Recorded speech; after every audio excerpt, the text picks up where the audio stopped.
Ladies and gentlemen, our moderator is about 3 minutes away, so we've decided to use me in a temporary capacity as moderator until she gets here. But I'd like to welcome you all to this session on domestic resource mobilization.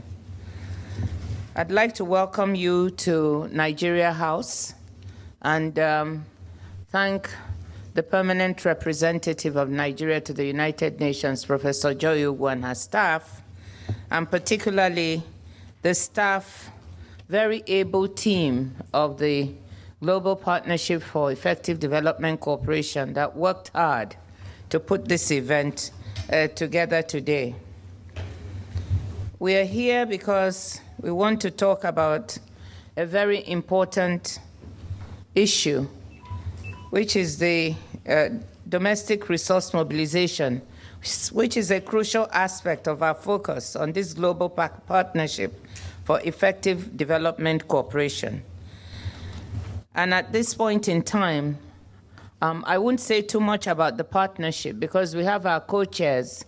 We are 3 co-chairs of this partnership appointed by the international community. We have Minister Secretary Justine Greening of the UK, Minister Lisbeth Jan of Indonesia, and myself as the 3 co-chairs, and they will have something to tell you about what the Partnership for Effective Development Cooperation is about.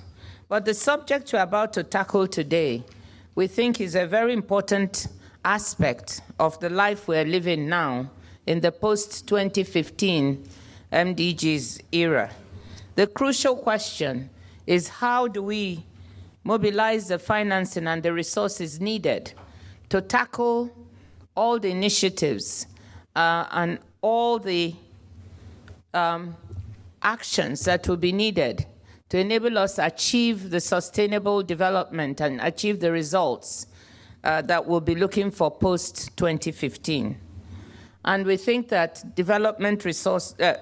domestic resource mobilization must be a very important part of that answer. And we're here today to see what does this mean, how do we go about it, and what are the effective actions we need to take in order to make this happen. Most crucially, what does this mean as an important part of effective development cooperation?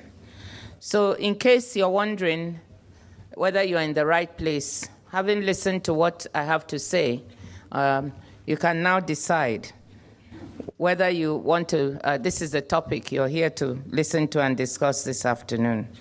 So let me again welcome you and hand over, I think quickly, to my co-chair, Justine Greening, to give you some more context. Justine?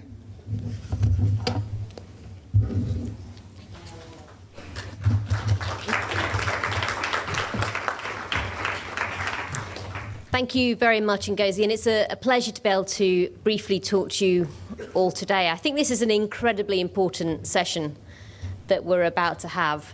I will just spend a few moments talking to you about my perspectives of what global partnership can mean and some of the work that we are looking ahead towards doing on the global partnership over the coming weeks, months, and I think years as well. I mean, most people will know the background to the global partnership. It very much started life some time ago when I think people gradually realised that actually working together on the development agenda was so much more powerful than working separately. And it's all part of the debates that we had around the Busan agenda, that particularly aimed at fragile and conflict states, a sense that actually unless we were working on one common strategy with countries, then actually nobody was really going to make the progress that we wanted to.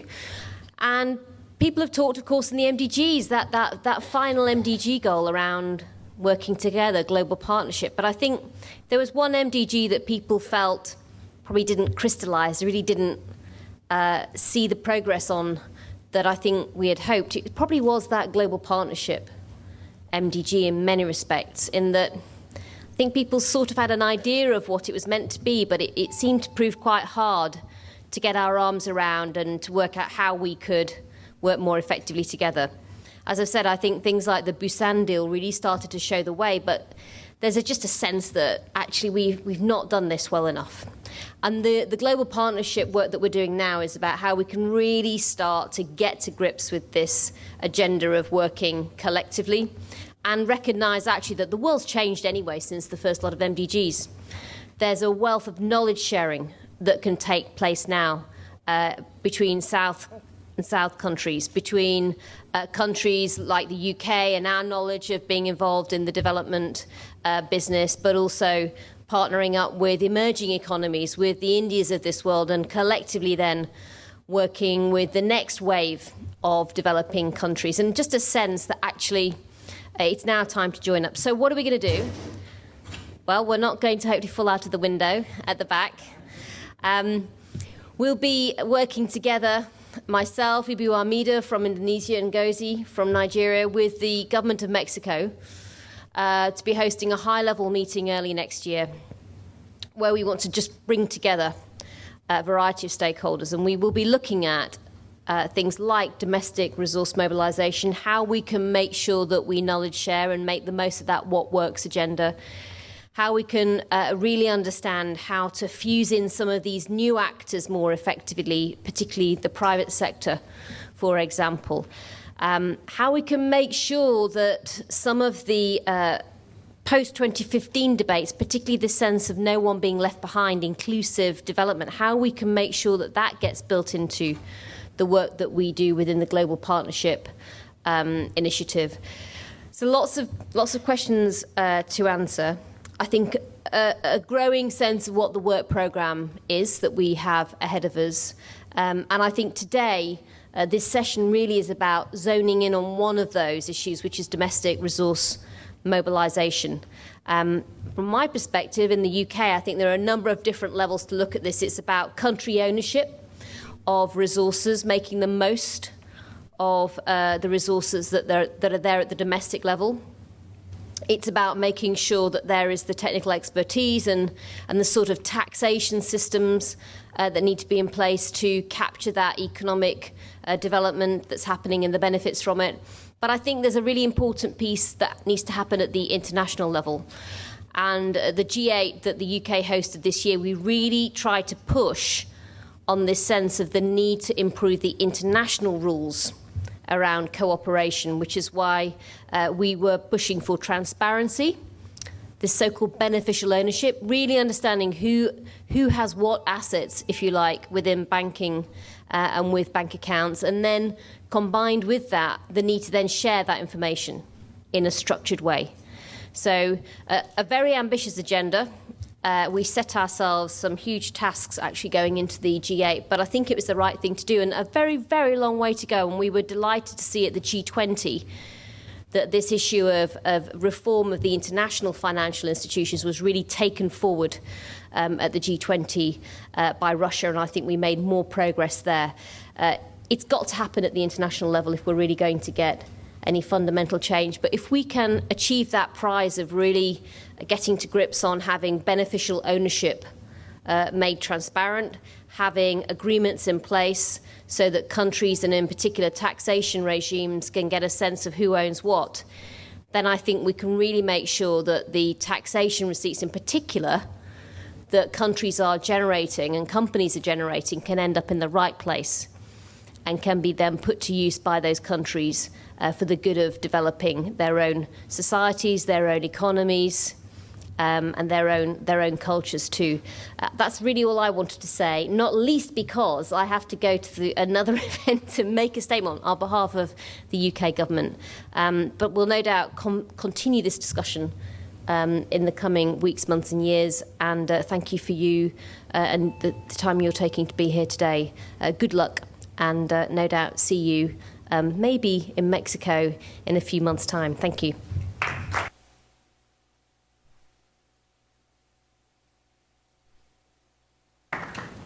I think our moderator is here.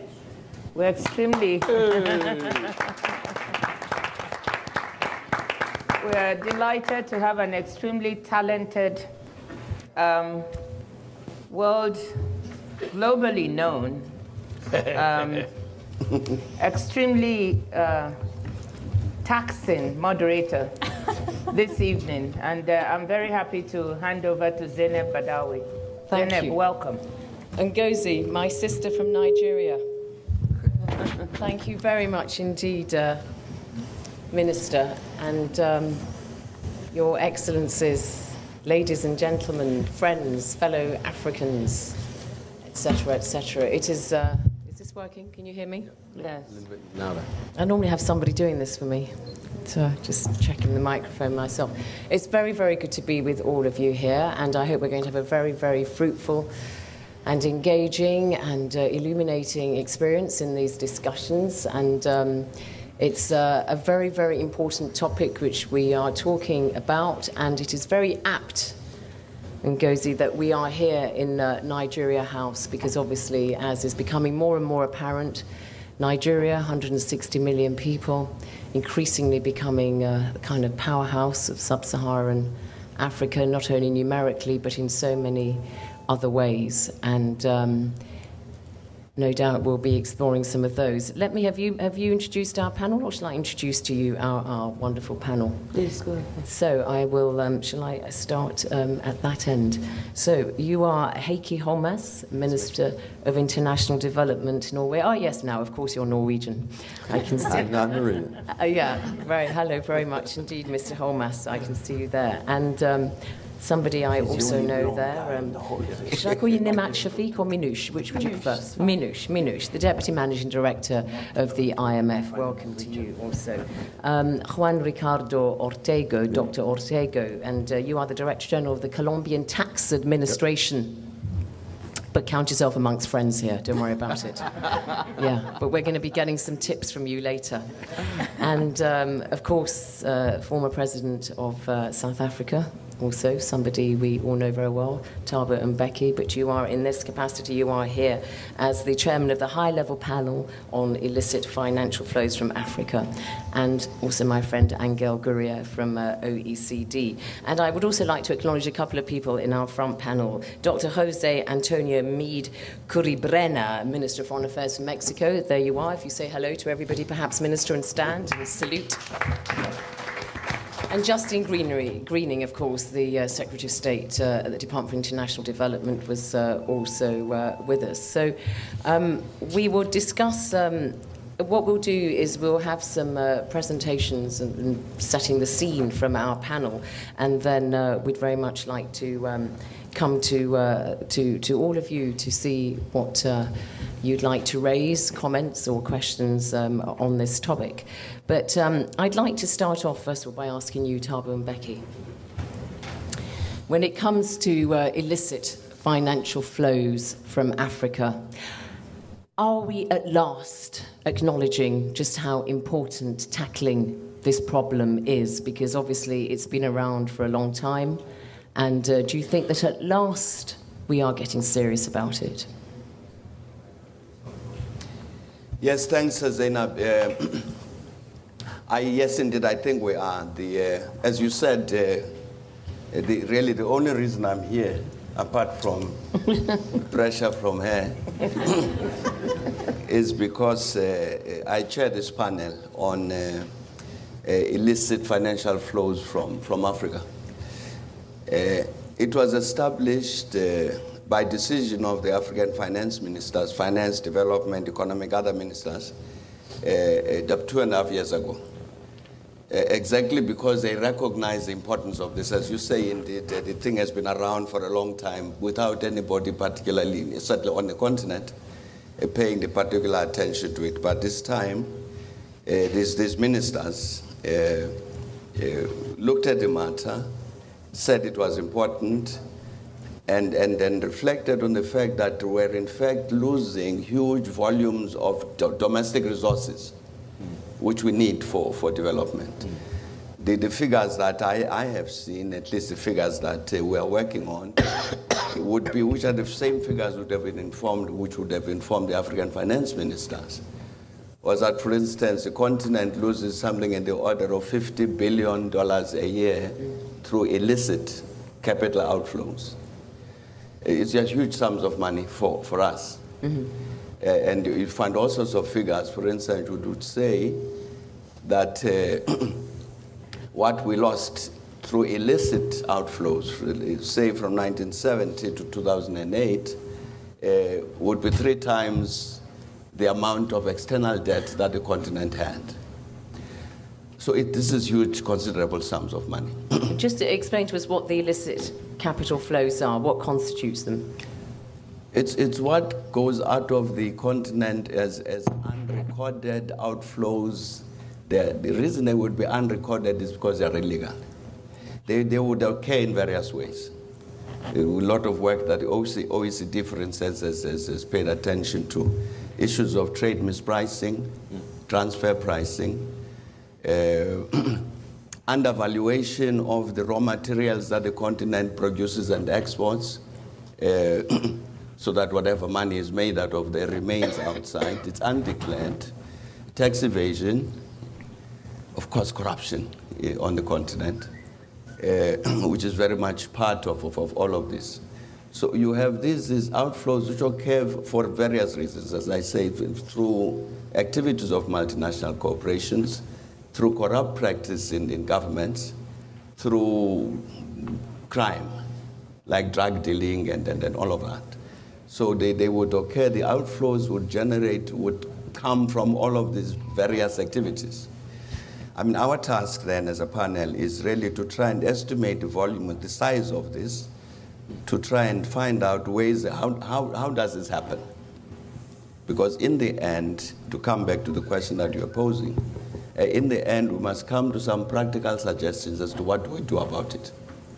What do we do about this so that at least you reduce these enormous outflows, specifically to be able to generate these domestic resources, which the continent needs for its development. So certainly, yes, the matter is important, it's very big. We were in Nigeria a few weeks ago, discussing this with the Nigerian government and everybody else in Nigeria, because indeed, I mean, if you take Nigeria, I'm quite sure that part of it, which is general on the continent, the extractive industries, is one of the routes by which this happens. You go to some of the African countries and you ask, you say, okay, you are exporting these huge volumes of minerals. Are you sure that what is declared by the companies is correct? And they would say, we don't know, because we've got no means of checking. We take what they tell us to be the truth. So I'm saying there are various ways by which this happens. But in the end, what we've got to do, what our panel has to do, is to make recommendations about what actions then to take to make sure that this matter is dealt with. So you're going to actually recommend some actions. And when are you going to do that? Have you got a date in mind as to when you do that? We hope that we'll be able to present our recommendations by March, this coming March, March 2014. Good. And Minister Holmas, Minister of International Development in Norway, I mean, you know, so often when we look at this problem, people always tend to point the finger at the Africans and so on, but it does take two to tango, doesn't it? I'm not implying that Norway is involved in any way, but as a key member of the international community when it comes to, you know, dealing with emerging nations and so on, what do you think the international community can do? I mean, I'm thinking in particular, for instance, about initiatives like the Dodd-Frank Act in the United States, whereby, as Mr. Mbeki just said, you know, people in Africa say, well, we don't know what the corporations are taking or giving or whatever, what's going on. And then, of course, the Dodd-Frank Act, I'm sure, as a lot of you know, is actually arguing for greater transparency amongst the industries that work in developing nations and the timber extractive industries and so on, so that they declare, I believe, by country, rather than just putting it all in the aggregate, what payments are actually going out. So, you know, do you think we should have an international kind of convention or approach to try to ensure that we don't encourage illicit capital flows through ignorance? Yes. Oh, right. Okay, good. Next. But the EU, I know Norway's not a member of the European Union, but obviously you work very closely with the EU, but the EU hasn't really done anything like this yet. Well, there's actually, I mean, there's so many pathways we could attack this problem, so many ways, and I think that we should go into details in different take them one by one. But say the first and foremost thing that is important is to recognize the problem.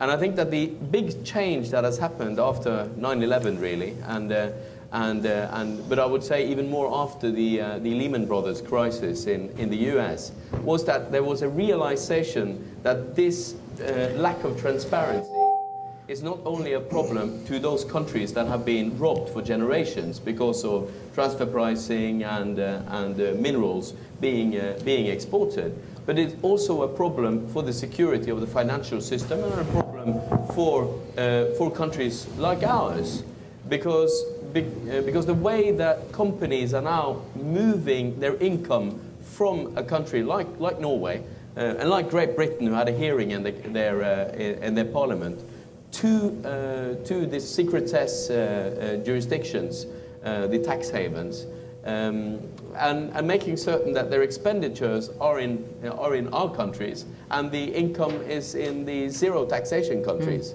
Makes it for a situation where both the rich countries gets an eroded tax base, sure, and the poor countries get robbed in the way they have. So the realization is step one. But the second part is, of course, what do you do about it?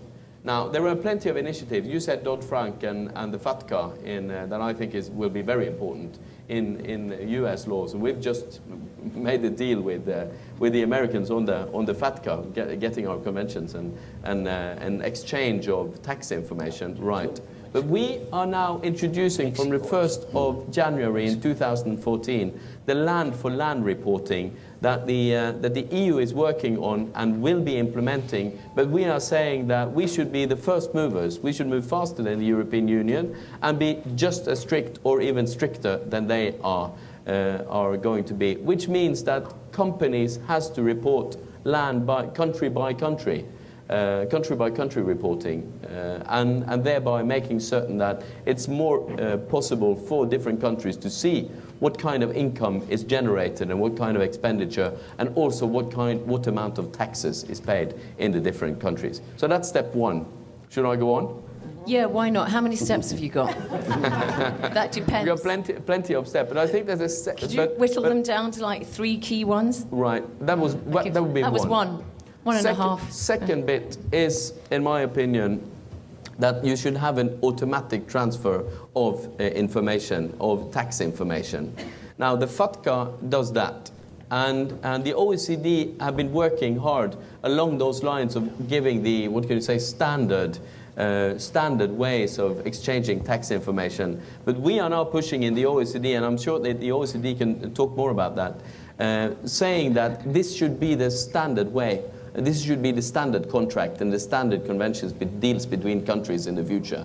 You should have an automatic transfer of tax information, because that will make it possible for the tax authorities in a much easier way. And I'm sure Colombia will talk about that a little bit afterwards. Third is, I think that we need not only soft law, but we also need hard law. I think that there is a need for a kind of transparency convention, like a convention on international level. It could be under the anti-corruption convention, or it could be a separate convention that sets standards for what kind of transparency is needed in different countries, so we have a better access to information. You don't think the Extractive Industries Transparency Initiative that Britain we have the transparency sufficient? I don't think it's sufficient, no, but I think it's an important initiative, and it's located in Oslo. It was made by the initiative by Tony Blair and the British. I think it is a good initiative. I think it is working in opening up and transparency, but I think we need more transparency if there is actually going to be an opportunity to attack this and the root causes of lack of information and lack of transparency. Ngozi, I'll come to you. I was going to ask you, actually, because President Michael Sata said recently, didn't he, that Zambia is losing $2 billion annually from companies, tax avoidance and transfer pricing, and wants to do something about making sure that they can repatriate this money. But is there scope for a continent-wide kind of code to make sure that, together you're going to be stronger at resisting this kind of pressure? Is there any movement on the continent to do something? Yeah, I was actually... Or were you going to say something else? But do let me know what you think about the complaints that Zambia and other countries have made. But yeah, do say what you're going to. Yeah. Thank you, Zeinab. I was actually going to go back to the issue of the convention that Minister from Norway is talking about. But before that, yes, let me say there is will. That was why the finance ministers of the continent set up this panel. It was not set up by anyone else. We got together and said, look, we think this is a problem. We're at an era, why are we even talking about domestic resource mobilization? We're looking at the whole gamut of possible areas of finance, including stopping our own resources from leaving the continent. And if the numbers are so large as are being talked about, then we felt that we should come together and set up a mechanism to try and really look at it, because so many numbers are thrown out, and go beyond that. And that's why we got somebody as eminent as His Excellency President Thabo Mbeki, who kindly agreed to chair this. We do want to do something about it. We do want to, be specific about the various means and modalities by which this money goes, and then come together to try and stop it after we've seen the recommendations. So I want to reassure you on that. We are very proud that we are taking the initiative. It's not coming from anywhere else. But secondly, I just wanted to mention on the issue of conventions. We started talking about it. There are so many conventions now and initiatives on transparency, on anti-corruption. But we should ask ourselves, the ones that exist, are they working? Are they being implemented? There's a UN convention against corruption that gives you the framework, all countries, the framework within which to return illicitly or corruptly stolen funds. And the point is that this has not been domesticated in several countries. It's not been ratified in several countries, including some developed countries. And it's not been domesticated through their laws, and it's actually, they're not doing this because it gives a means for them to not repatriate those monies that you discover. And we have a case in point now in Liechtenstein. There's some money of Nigeria's, that was illicitly taken, and it's been 14 years. We've been trying to get this money back from Liechtenstein, and it hasn't come back. And what about this UN convention against corruption? So if we have yet another convention, I'm not against it. I think it's, but can we make the ones that we have work? Can we make all countries adopt them, including developed countries? And can we make them have results? So that's all I wanted to. Okay, well, why doesn't that go to UNGA or Gurría? Because you've got the OECD, you've got the anti-bribery conventions and other things that bind OECD members. I mean, what would you say to Ngozi? Make the ones that exist work better? Well, first of all, let me mention the question of tax fraud and illicit flows, and then I'll briefly mention the anti-corruption issues. These are pillars of the work, and they have to be worked on. It's not just about domestic tax mobilization. It's also very critical for the recovery of trust by the people in the governments, in the institutions we built over 100 years. Trust has been one of the big casualties of the crisis. There's a casualty in growth. There's a casualty in employment, therefore increased unemployment. There's a casualty. Inequality is growing. And we have trust as a very serious casualty, and it will also help there. Now, 3 weeks ago in St. Petersburg, we got huge political traction. We got all the support we need for two issues on taxes. One is the OECD has 120 jurisdictions already working together and exchanging information with each other on information, tax information on request. Okay, this is the standard Article 26 OECD. We had nothing. We had nothing. Before, in order to get tax information from a third country, you had to send a photo where you were, the moment where you're shooting your mother or something like that, and then they wouldn't give anything. Now there is a convention that binds 120 jurisdictions to give information on request.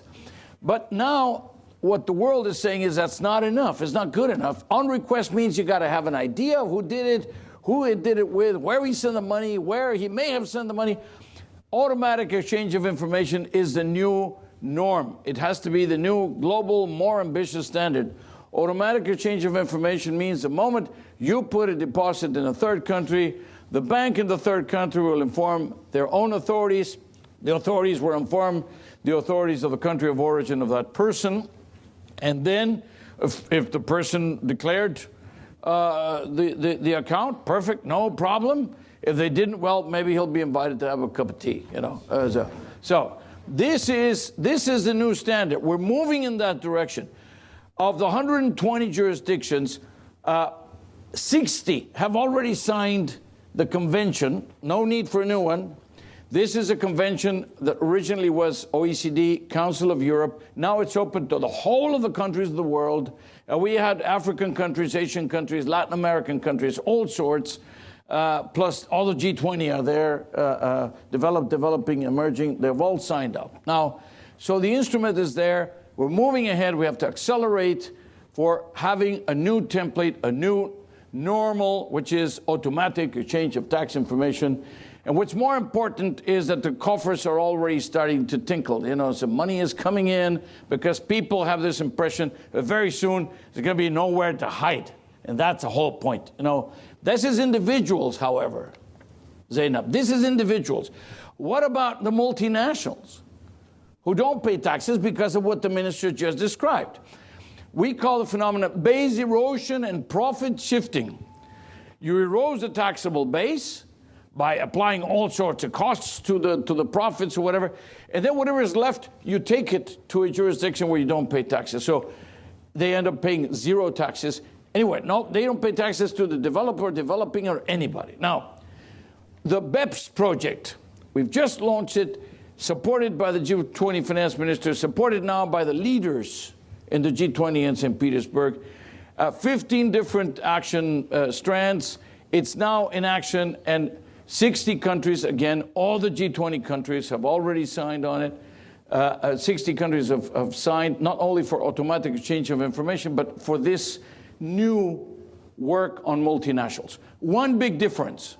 When you're trying for individuals to pay taxes, you are enforcing the law. Simple as that. When you want multinationals to pay taxes, you have to change the laws, because we have created a set of laws, codes, and regulations over 70 years that make it possible for these companies to legally not pay taxes. So we got to change. It's much more difficult, Zeinab. Much more difficult, ladies and gentlemen. And this is what we need to do. It's going to take a very, very big effort, concerted effort, political will. We've committed to do this in 18 to 24 months with the G20. So that's the second one. Now, but can I just ask you there, Angel, because I mean, obviously, this issue of multinational corporations, you know, shifting to putting their profits in jurisdictions where there is low tax is an issue for everybody, rich and poor nations, or richer nations, poorer nations. But specifically looking at effective development cooperation, how do you see the role of a better and more efficient and fairer tax system, be it at the individuals or the multinationals, in terms of development and its relevance for... Very important. In Accra, we said aid is spelled TAX. You know, because basically you start by mobilizing the resources from your own wealth, from your own people, from your own work. But the problem is that the richest individuals, this is not a problem of developed countries. This is a problem of every country in the world, are the ones who do not pay the taxes. And the multinationals don't pay the taxes in the places where they operate, which are mostly the developing countries. So this work is applicable and meant to benefit developing countries as much as developed countries. And the problem is capacity building. We got a program called Tax Inspectors Without Borders, where the idea is to create capacity so that we can help those countries develop the competences and the skills necessary for them to undertake these programs. But that's interesting. Aid is spelled TAX. You're trying to get the donor nations off the hook. Don't pay any. No way. Is that a way to collect the tax? No, we don't have to give anything. We count the aid. We're the ones who report to the world every year, twice a year, how much aid is being collected. The problem is the danger in aid is your falling. message, though, that's the danger in your message, isn't it? You have to accept that if Not you say quite. focus on We still give them a hard time when they don't. And by the way, Norway, kudos. And the UK had one of the toughest adjustment programs in the world, and they are paying in full their commitment for aid. They haven't taken off a penny, so they deserve, recognition. And but it's not about aid. This is not about aid. We need 10 times the amount of aid in the flows to developing countries. So this is about making companies pay, making individuals pay, whatever it's about fair sharing. Can I just ask before I'd like to ask you, Minouche, in a sec, but Ngozi, this issue of individuals and inside the countries themselves paying tax, as we know, a lot of African people, including in Nigeria, haven't traditionally paid tax. I think, is it the governor of Lagos recently declared that he's collected a great deal of tax? Is it like $74 million in a month? Mm-hmm. Huge increase. You yourself in your memoirs have written about reforming the unreformable, mm-hmm. haven't you? Is it possible to reform tax systems in African countries to make sure that you do get tax from individuals? Absolutely, and we have to. I'm sure Minouche and our colleague from Colombia will have a lot to say. We have no choice. Let me just make this point, what Angel was saying.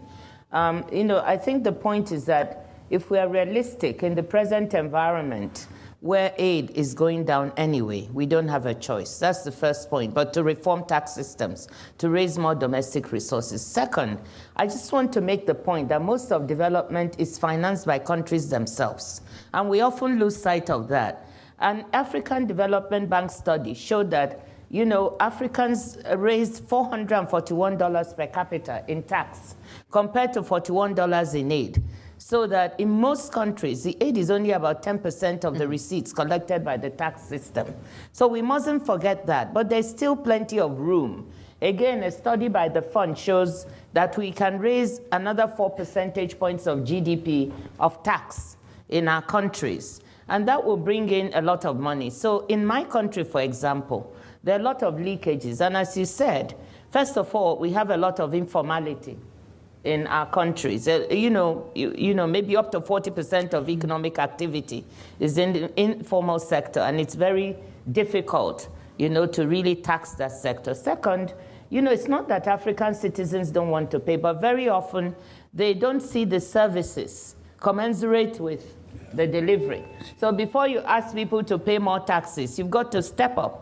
And we are not very good at it, and we are trying to improve, to get people to see they have better roads, better water supply, less money disappearing in corruption, improve the trust that Angel spoke about. And then you can ask for more taxes. We did a study with McKinsey in our own tax system. If you put aside the oil receipts, we can raise so much more in non-oil taxes. And we found that about 75% of our registered companies have not paid taxes for the past 2 years. So we need to go back and say, why not? What's going wrong? Where are the leakages coming from? What's wrong with our tax administration? So those are some of the issues. Let me stop there, but there's plenty of scope. Minouche, would you like to come in here and tell us from the IMF's perspective? Yeah. Very much, just to kind of echo what Ngozi says. This is a huge issue. We know that developing countries need to raise more tax revenues to meet the MDGs. Estimates are about 4% of GDP, as Ngozi has said. There are 4 big challenges that developing countries faced. First, the high levels of informality, as high as 60% of the economy can be in the informal sector, very hard to tax. Weak revenue administrations in many countries. A shallow use of the financial system, so very difficult to track flows through banks. And then finally, the base erosion and profit shifting that's been discussed. But those 4 challenges are tractable. For starters, on revenue administration, we have seen many countries through reform, and I bet we'll hear something on Colombia, reform of their tax administrations to make them more efficient, focusing on high net worth individuals, focusing on incentives for tax collectors and so on. And we've seen countries like Vietnam, like Mauritania, like El Salvador raise their tax take by 4% of GDP as a result of improved tax administration. Strengthening the VAT. The VAT is a great tax. The problem with the VAT in many countries is that there are lots of exemptions, and so again, the base is eroded. So getting rid of base erosion in the VAT and getting compliance up is really important. Corporate income tax generates about 17% of revenues for most poor countries, but many give corporations tax breaks and tax incentives, which again erode the base, and important to fix that. And then the personal income tax, which we've talked a little bit about, getting compliance up on that. And then resource revenue, which again we've touched on, a huge issue. For oil exporters, it generates about 50% of revenues. For mineral exporters, about 20% of revenues. In the IMF's advice to countries, we tend to suggest a combination of upfront royalties, so governments get some money upfront, and then some sharing of profit sharing of the rents, so that if there's an upside and prices go up, the government itself benefits. I think the last thing I'd say is that the IMF is actively involved in helping countries solve these problems to raise tax revenues. We've had, just to give you an illustration, over the last 3 years, we've had 370 tax missions go to 121 countries around the world. So that's a team from the IMF every 3 days going to a country to help them raise their tax revenues. And that's not just from Washington, but from 8 regional centers around the world that we have to provide technical assistance to countries to do this. I'll just close. Groucho Marx once said that there are only 2 things that are certain in life: death and taxes. In many developing countries, taxes are not so certain. And we're doing everything we can to make taxes super certain in developing countries so that they can then have the resources to invest in their own development. Mm-hmm. A very important domestic resource mobilization, yeah. Well, why don't you share some of your experiences from Colombia, Dr. Ortega, where you have this job as Director General of the Colombian Tax Administration? Thank you so much. First, what a grateful example of what Mr. Gurría and Mrs. Sharif have said. Most of what we have achieved is because we've received a lot of help. And aid can be spelled TAX because when you focus aid on tax administrations, you can really get a lot of money out of it. No, the amount of return on your investment can be 30, 50, 60 times how much you put in. So I will very briefly give you an idea of President Santos' strategy and how we've been getting it implemented during the last 3 years. First, it's a political choice. He decided to pull out of the pork barrel the tax administration. There is difficult and more profitable institution for political interest to be captured than a tax administration. And to have the political will to take that away from politicians takes a lot of guts. So if you have the political will and you get the right focus on what you want and you get the right help from willing countries, you can get a lot of results. We've increased tax collection from $20 billion a year to close to $50 billion at the end of this year. It is almost over 100% that we're going to be growing tax collection, which is more than we could have ever gotten from aid. And the way we did it is we got the OECD, the president put Colombia on the road to ascend to the OECD, and that allowed us to get a lot of top quality people to join the tax administration, not because they wanted to work there, because they wanted to learn from the OECD people and they wanted to travel to Paris. So that was the only thing that I could offer the top-notch professionals in the country, a way for them to grow professionally at the same time for them to work for their nation. That was absolutely key when we faced the big multinationals. We could have never gotten the multinationals to pay taxes had we not getting their lawyers. And I have in my staff some of the top lawyers they used to hire before in order for them to plan their tax avoidance. And that had allowed us to increase mining and oil taxes from 2.5 billion to almost 6 billion a year. And we understood the schemes they were using because we got some of the accountants and lawyers they were using. But for that, you need to be able to attract the right people within the institution. We had a lot of issues with corruption. And probably the most difficult part of assessing one of these companies is there is so much money involved. And I will give you one example where they were avoiding $2 billion in taxes. So when you are talking about $2 billion, the willingness for people to get gifts, trips, money is pretty high. And there is a lot of evidence that a lot of tax assessors were being bribed. So we began to polygraph most of them and to make evident who were the people taking money. and getting rid of them. We cannot fire them yet. We're trying to get Mexico's idea on being able to fire officials that fail some integrity tests, but at least we remove them from their current tasks. So when we managed to attract the right people, when we took the tax administration away from politics, and when we managed to get the right support, and we got the OECD incentive to get people to know the top professionals in this area, and support from the IMF, from SECO, we got like $4 million, that allowed us to get the top tax administrators from Chile to help us out in building up our strategy. The results are there, and we increase collection in an enormous amount that has given room to President Santos to hopefully achieve a peace process, which we believe it would be probably the best thing that could happen to Colombia in the near future. You mentioned corruption, Dr. Ortega. I mean, how important is it for a government to be seen to be tackling corruption before it can start making consistent and rigorous tax demands of its people, you know, in a fresh way? Because you know what people will say, why should we pay tax when, I mean, forgive me, Ngozi, but you just gave the figure recently, didn't you? How much about oil being siphoned off? What was it, $8 billion? Nigeria's oil, we must correct, because I think there's misperception also in the international press. We have a shutdown of about 400,000 barrels a day. That does not mean that that is stolen.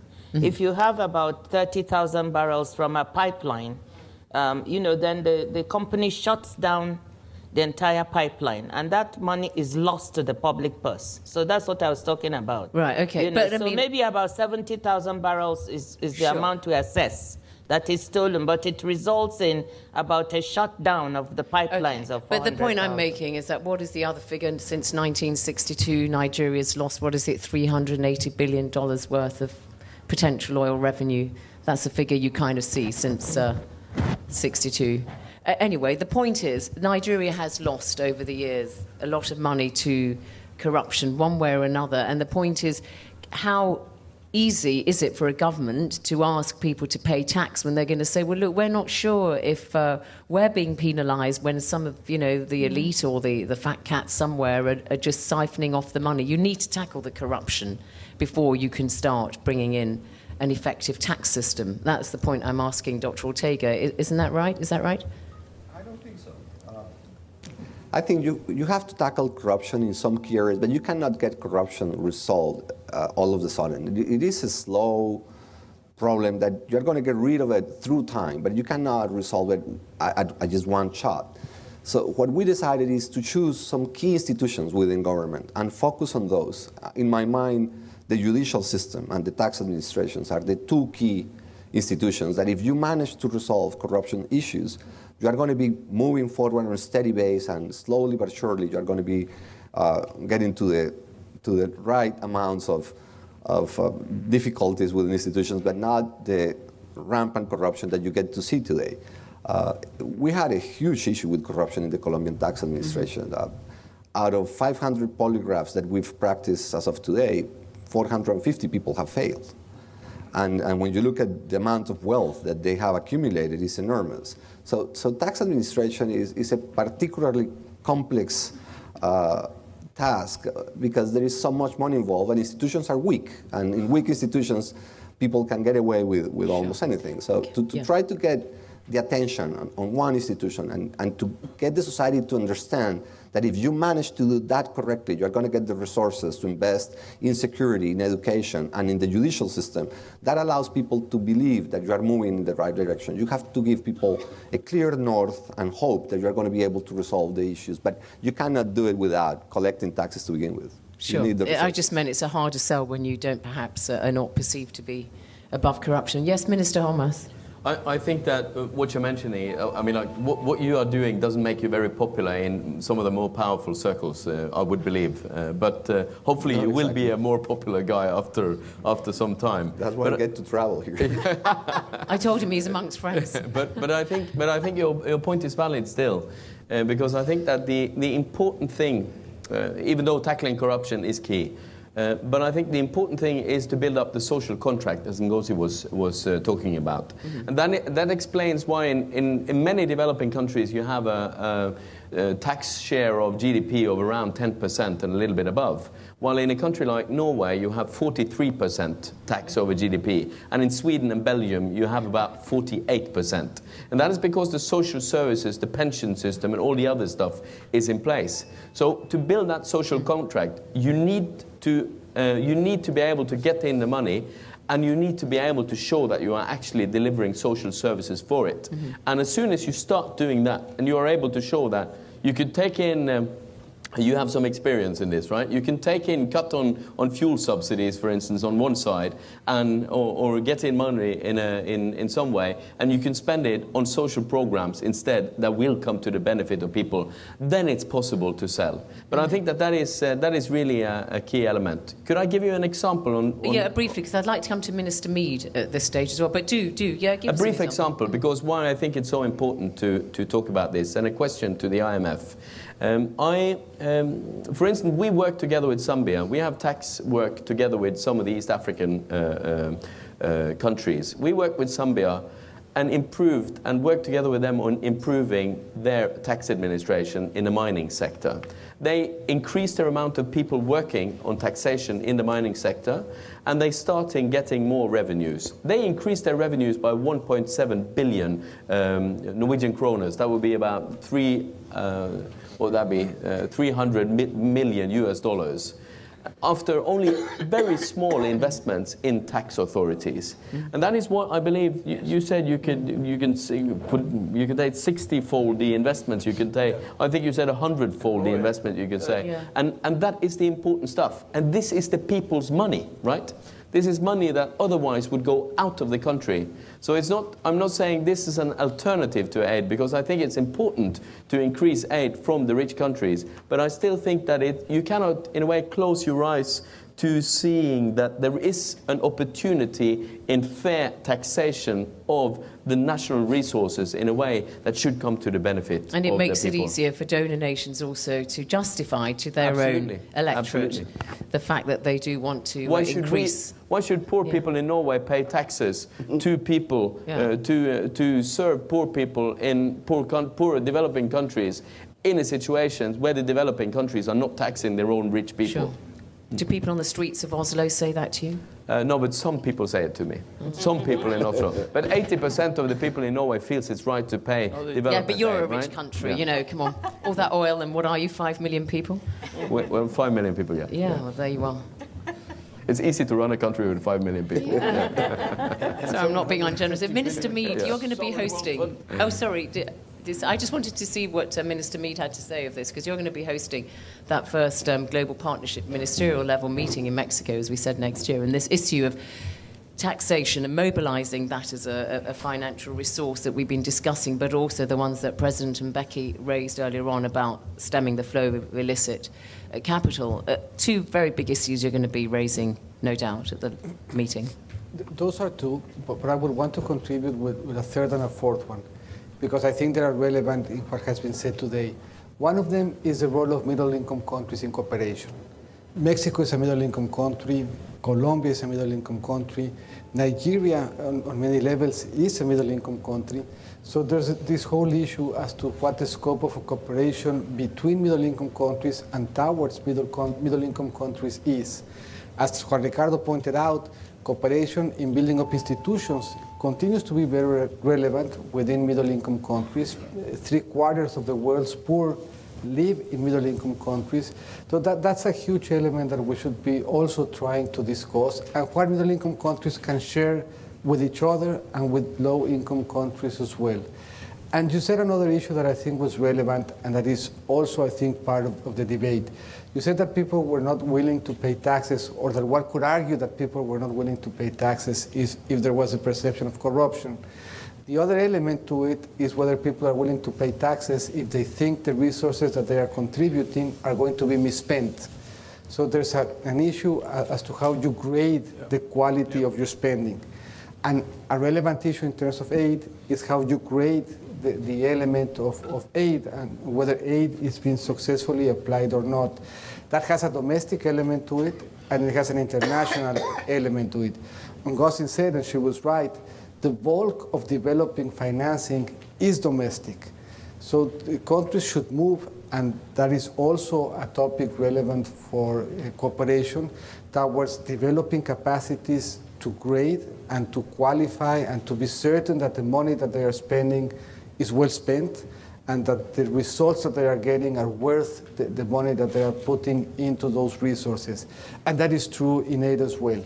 So people would be more willing to cooperate and more willing to put aid resources towards middle or low-income countries if we have the capacity to value the results that we are getting. And that is something that we should also build capacity domestically. Sure. You make a strong case, Minister, for South-South cooperation. And obviously we were talking with the Norwegian Minister about the traditional North-South zone. But South-South, yeah, you remember in Busan when there was that meeting, and it's something which is obviously gaining a lot of credence, South-South cooperation, but the countries of the South didn't want to sign up to targets to assess the quality of the assistance that they provide to their fellow middle-income and low-income countries.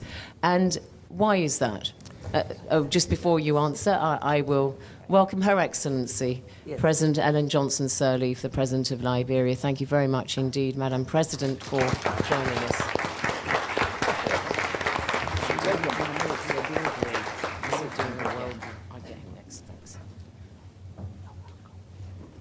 Madam President, thank you very much indeed for joining us. We were just taking a comment from the Minister of Foreign Affairs of Mexico about South-South cooperation and this issue of why you felt it wasn't necessary in the way that northern countries do to sign up to quality targets.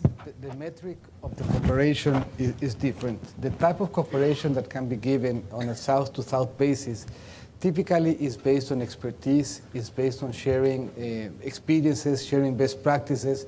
It is not something that is easy to measure in monetary terms.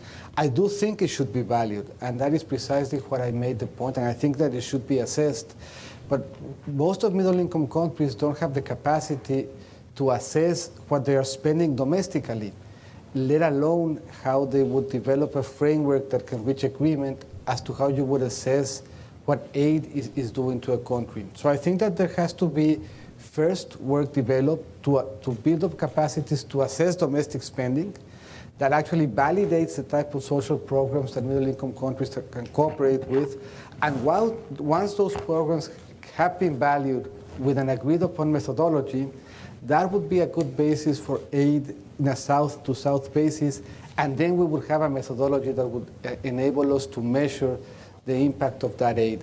So it's an aid that is multidimensional in its qualities. It is different and cannot be measured just in the amount of resources committed, but rather we have to move to a place where middle-income countries can assess their own domestic programs, identify those that are working well, cooperate by using those programs that have been successful, and then assessing those results as well. So I think that there's more debate that needs to be had in terms of how to assess the quality of your own social programs so as to be able to assess the quality of the aid that is being provided on a South-to-South basis. Okay, but I definitely think that we should move towards assessing it. Okay, Mexico now has an aid development agency. Does that mean you don't need aid anymore? No, I think that we need to move more towards cooperating more, given that we have become a nation that has more resources and more experience. But countries such as Mexico, countries such as Colombia still need to be recipients of aid, if of nothing else, because of capacity building of the type that Juan Ricardo exposed.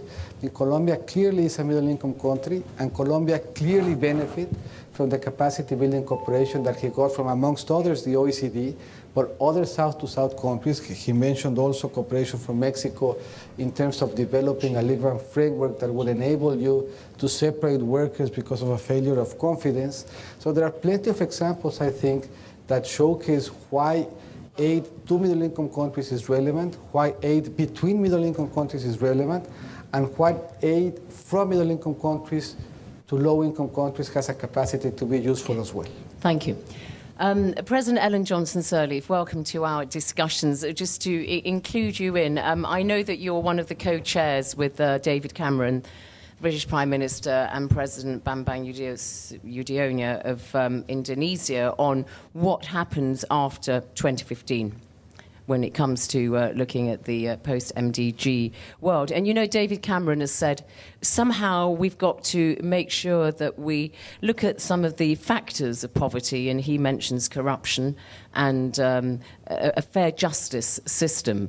So we've been discussing the importance of resource mobilization as a domestic tax system to make sure that that source of financing for development is there, as well as President Mbeki has been talking about the illicit capital flows. But I just wondered whether you wanted to share with us any of your thoughts on this debate when we're talking about global partnership, when we're looking at the post-2015 world. Do you have a microphone? Yes, you do. It's wonderful. Thank you. Let me first mention that although we're moving fast toward the conclusion of the framework for the new post-2015 development agenda, we almost stress the fact that we must continue to see the MDGs reach their logical conclusion. When it comes to the agenda, one needs to think about three main streams. First of all, economic transformation. And I think all of our countries now know that periods of stabilization are over. Transformation means, for many of us, natural resource-rich country, adding value, ensuring that we are able to move into industrialization. And that means also the enabling development of infrastructure that will enable us to do that. Inclusive growth, and that's where the equity and equal opportunity comes in, and environmental sustainability to make sure that those particular areas not covered or not well known at the time of the MDGs, like climate change, are accommodated. The one thing also that's important in this, and one may say this is quite different from the MDGs, is this global partnership that you mentioned. Because this global partnership stresses mutual respect and mutual accountability, mutual responsibility, so that no longer is an issue of us doing all the things right, and then we get the support from partners, but that we are going to take it into our own hands, and we take responsibility based upon proper management, allocation, and use of our own natural resources. And that we bring all the stakeholders, and that's where the private sector comes in. Excluded in terms of being in a partnership before, this time included, so that they can make sure that they respect the rules of the game. Fair taxes, fair profits too, ensuring that provisions of the agreement are met, and they too recognizing that they must be part of that domestic resource mobilization. No longer quick profits, repatriation of profits, but making sure that we all agree on an agenda to which they will commit, and resources then will be directed from them as well as from our own resources. And so I hope that we'll get the support of the developed countries, where the financial institutions are, where the resources are held, to make sure that they too will have those laws and those procedures that will ensure compliance by them, laws that enable them to comply.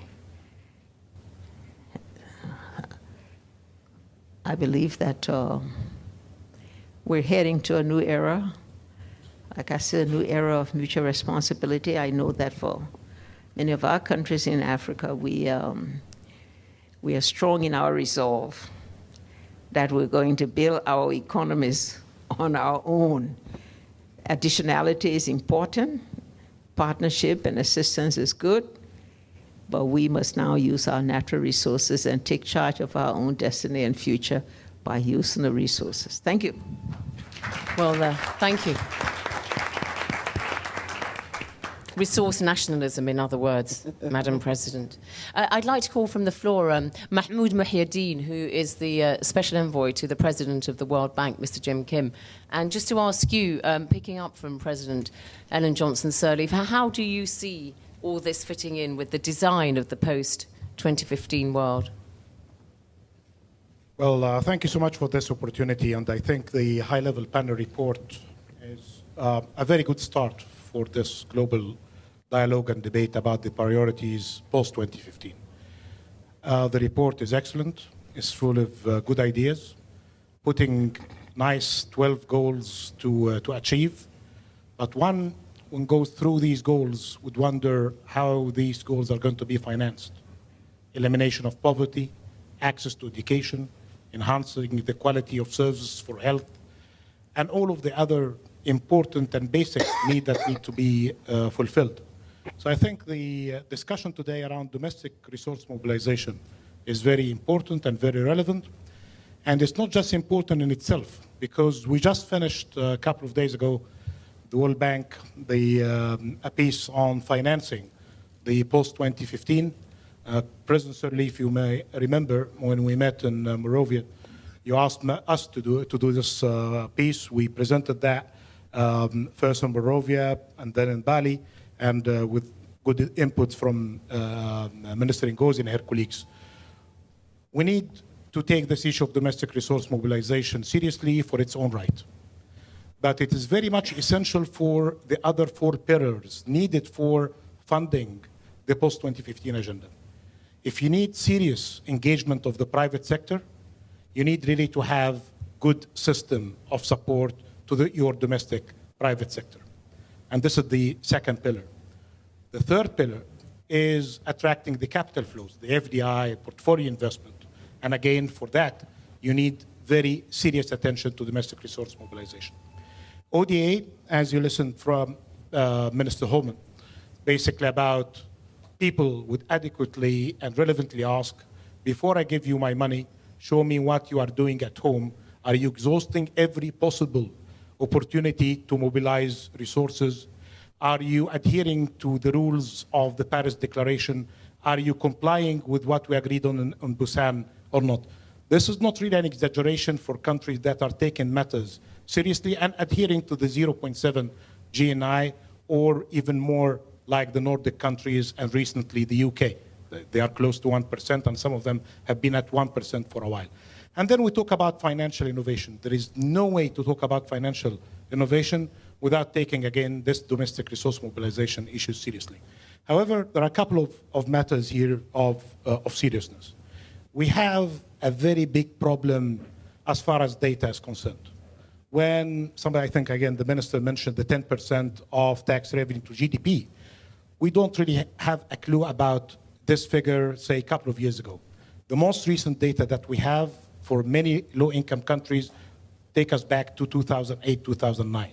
So when matters related to data and data revolution are being asked for, it's not just for filling the gaps, but basically for decision-making possibilities. The other thing is basically the 10 to 14% of tax revenue to GDP is too little. We're not comparing with the Nordic countries, but even with the middle-income countries. Low-income countries can do better, and some of them are doing better in the tax mobilization, and currently they are less than 40% of the average of the middle-income countries. Very, very quickly, Zeinab, and on matters related to the resource-rich countries, I'm very pleased with the comments from Africa today.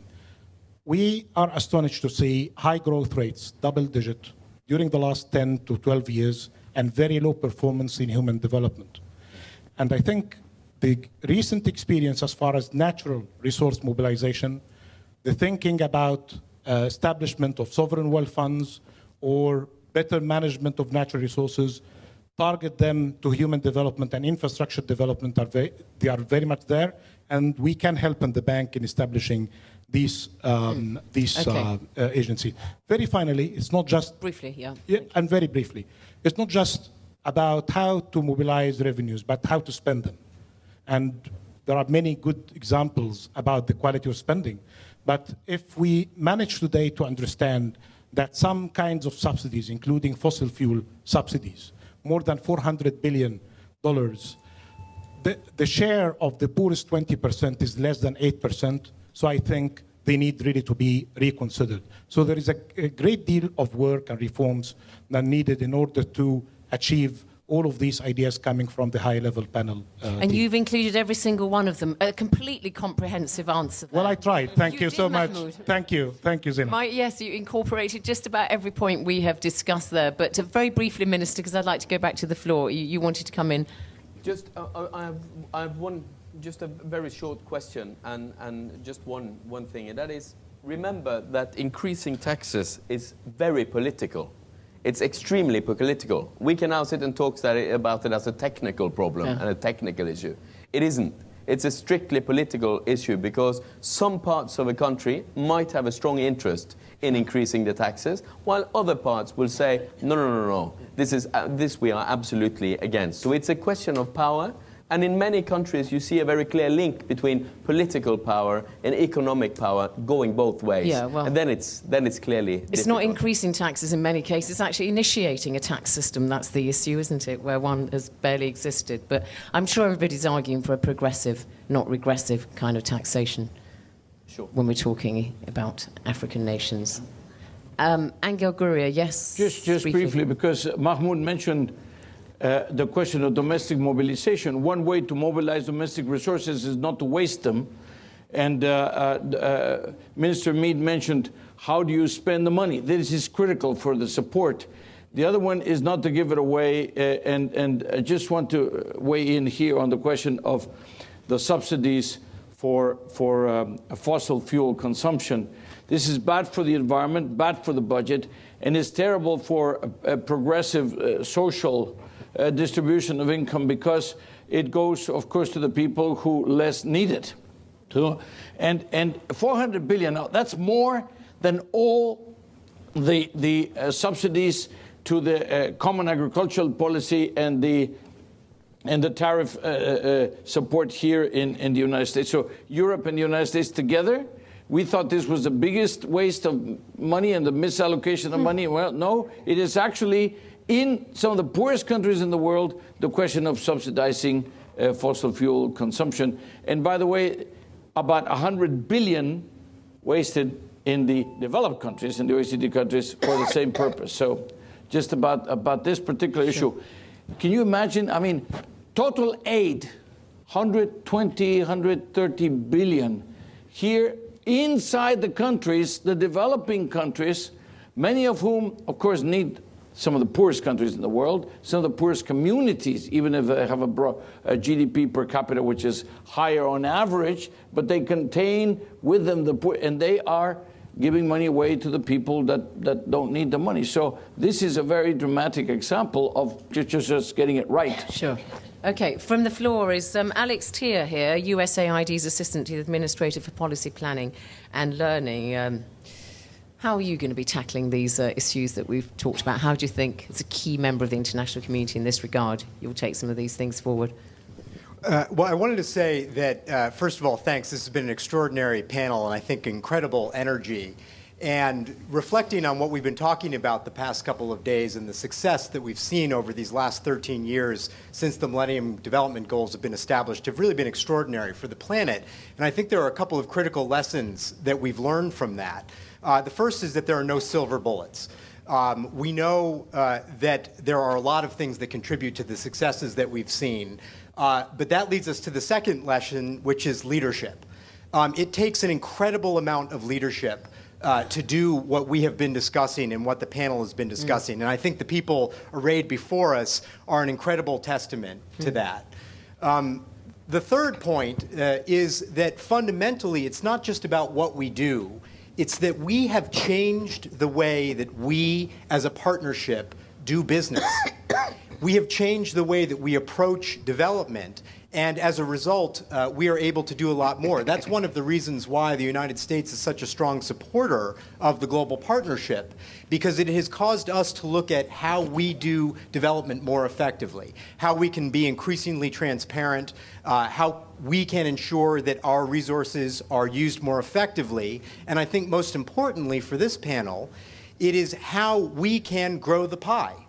Because the resources that are coming from the developed world are not sufficient. The resources coming from the developing world are not sufficient. The resources coming from the private sector are not sufficient. But over the last number of years, as we have enhanced the way that we partner, by really making partnerships and really coordinating what we're doing between all of these different actors, the public sector, the private sector, the donors, and the recipient nations, we have actually been able to dramatically increase the amount of resources that are available for development. And if you take those increased resources and you approach more effectively what we're trying to accomplish, then what you see are some of the incredible trends that have been demonstrated, I think, here over the last couple of days in terms of accelerating these goals.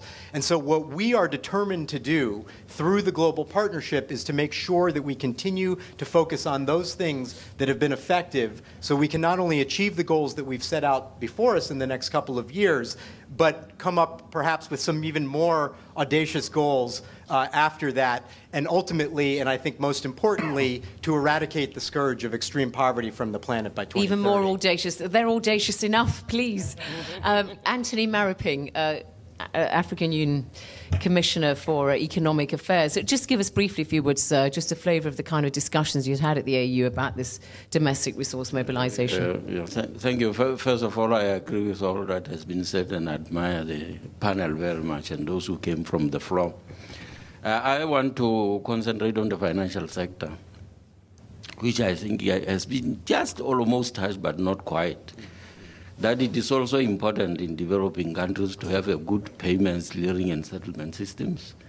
There has to be a good financial supervisory framework and its administration. That is very important. And really financial deepening in general and financial inclusion, which will bring everything into the fore. Because there are also a lot of idle pockets of funds that are not being channeled towards productive activities. I want to also add remittances, harnessing, at least from Africa's point of view, there are a lot of inflows of remittances, if they could be harnessed for productive purposes through equities and bonds and so on. But also making sure that the charges of transfers are lowered. And of course, one way to do that is to liberalize that market among many other things that could be there. So one could expound on this, but we don't have time. Thank you. Yeah, sure. And Amelia Pires, who is Timor-Leste's Minister of Finance, and you're also chair of the G7 Fragile and Conflict-Afflicted States. Obviously, fragile states also exist in Africa as well as your part of the world, but it's a particular challenge, isn't it, when we talk about domestic resource mobilization in fragile and conflict-ridden countries? It is very much so. I am actually going through an experience, a very interesting experience. I'm taking on some big companies, and the fight is very big. My country is very new, and so I had to go back to the history. How did it all happen? Right at the beginning, there should be, the help that we get from the IFIs should be strong enough to actually negotiate good contracts and not allow them to actually exploit us. And I agree with Dr. Ortega that, you managed to get those people that we didn't at the time. And now we face the consequences and have to undo a lot of those things.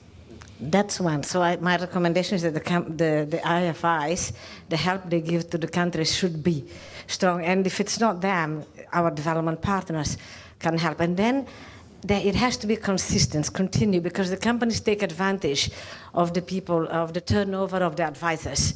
They negotiate, the advisor goes, they renegotiate something else. And there's no institutional memory to track it. So it makes it really interesting. That's one. And the other, I just noted here, the other is developed countries should, I don't know if they do it now, but they should make it illegal for the big companies to bribe our people.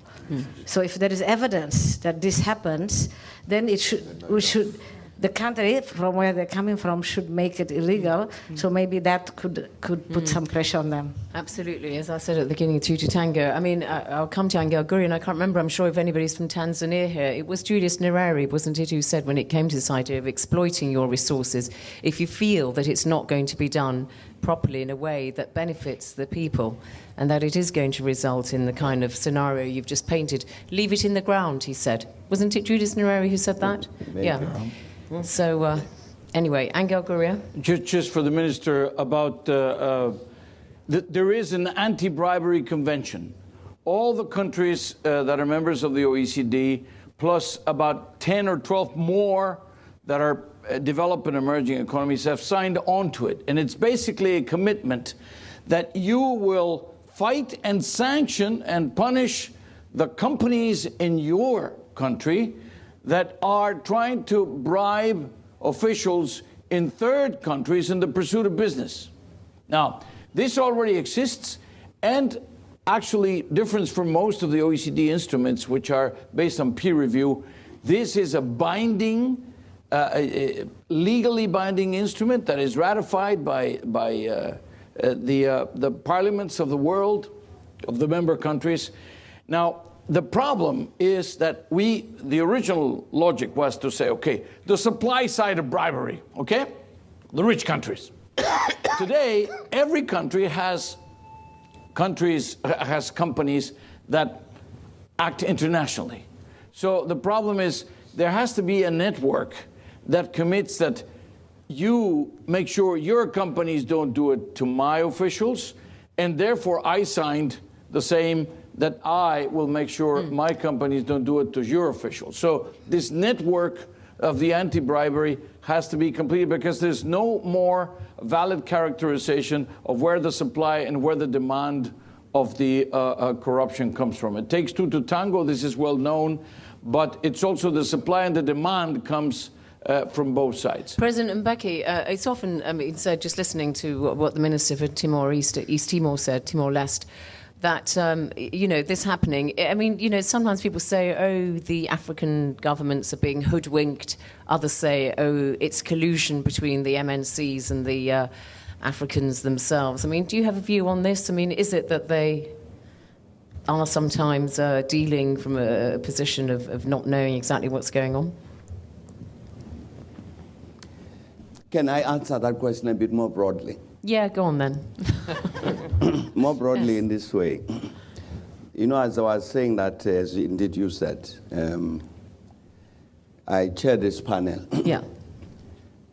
And part of what we've done is to visit many African countries. Nigeria, Liberia, Algeria, Tunisia, Democratic Republic of Congo, Mozambique, and so on. I'm mentioning that because what struck me is what the president here, Johnson Sirleaf, said. What has struck me is that in reality, the leadership on the African continent is discussing exactly all the questions we're discussing here. Absolutely all.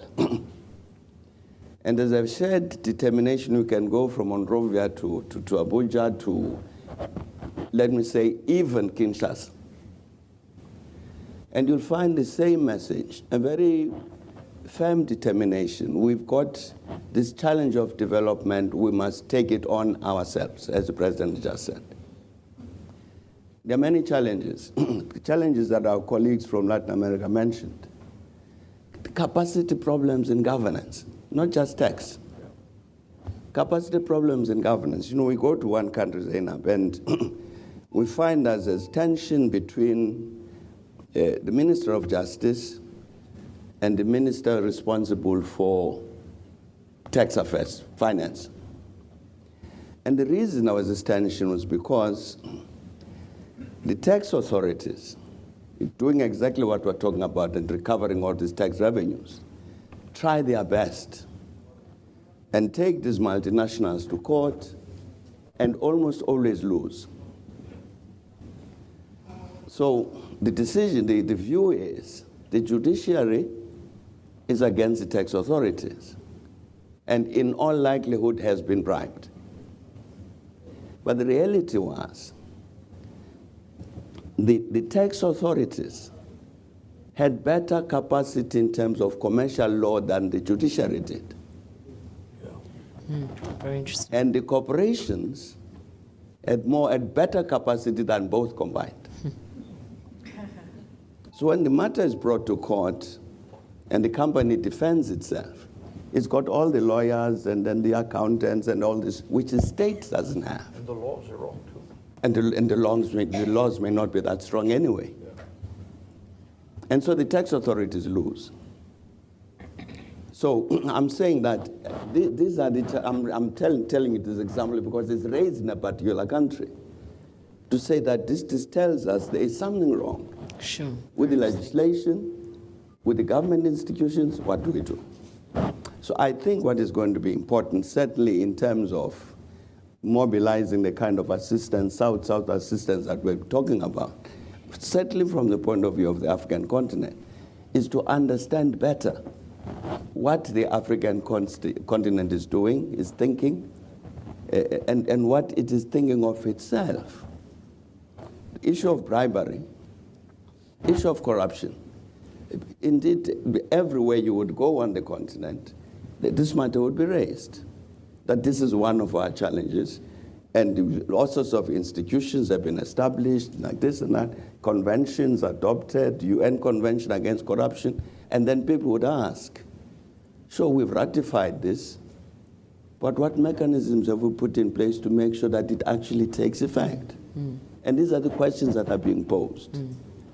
So even in terms of that South-South cooperation, I'm saying, in the end, it's going to be necessary to say, I'm saying, what are the Africans saying and doing? And therefore, what kind of support do they need? And maybe the support they need is the training of those tax collectors.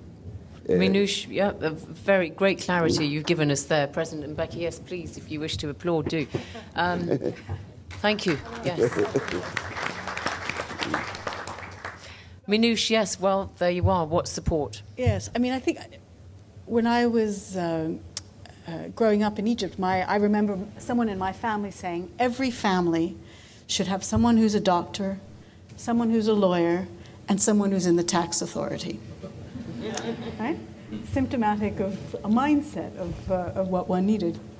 And I think what we have seen at the IMF, who, we've been in this business for decades. We have hundreds of people who are experts, not global experts, but in the regions, in Africa, in Asia, working alongside tax authorities everywhere in the world to build their capacity. And our experience is that technically, this is very solvable.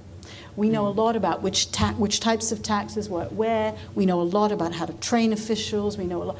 It is incredibly doable. The hardest part is securing the political independence of the tax collection process. And it goes back to what the President was saying around making governance. The laws are right, making sure the laws are right making in the sure first the laws place. are right, and making sure the tax authority is shielded from political intervention. President Mbeki, I wanted to ask you, because the African Development Bank, of course, has got its, what is it called, the Legal Facility Support Fund, precisely to do what you were suggesting, so that, the lawyers are trained, so when they sit there in the meeting rooms with the multinationals, they're not duped or whatever, hoodwinked. I mean, is it that structure exists to help the African countries, but there just isn't enough momentum behind it, not enough funding? Maybe the demand is too big for the funds that are there.